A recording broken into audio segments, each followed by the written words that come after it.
এই হচ্ছে আর্ট আর এটা হচ্ছে আর্টিস্ট। কেন বললাম অবশ্যই তোমরা নিশ্চয়ই বুঝতেই পেরেছো, পুরো মুখে দুজনেরই কালি মাখিয়ে ভূত করেছে।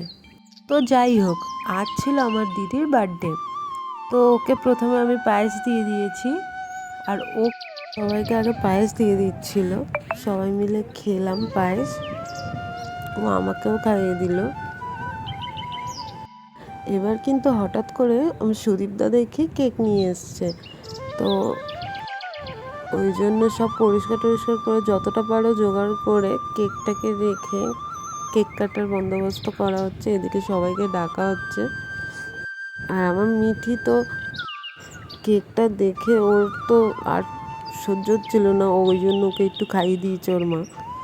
আর এইদিকে হ্যাপি বার্থডে গান হচ্ছে, ও কিন্তু ওই তালে তালে নেচে যাচ্ছে, মানে ওর নাচাটা কিন্তু কমন। এদিকে সবাই চলে এসছে, দাদা বৌদি মা তাতান তিতান, আমিও ছিলাম। তো এবারে কিন্তু কেক কাটিং হবে।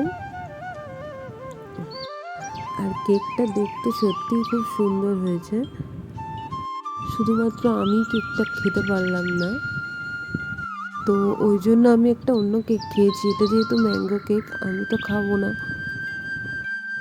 তো যাই হোক, এদিকে কেক কাটা হচ্ছে, সবাইকে নিয়ে দিদি একসঙ্গে কেক কাটছে। আমিও কাটতাম, শুধুমাত্র আমি ভিডিও করছিলাম বলে আর যাওয়া হয়নি।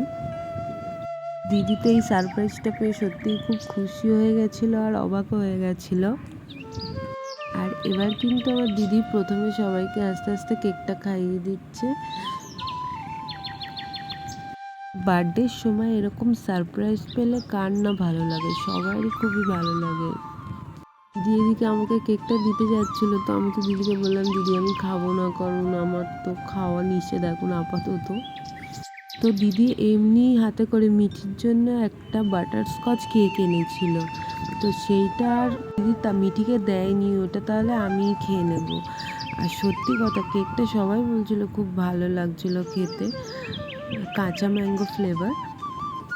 আর এদিকে পিস পিস করে সবাইকে কেক দিয়ে দেওয়া হয়েছে।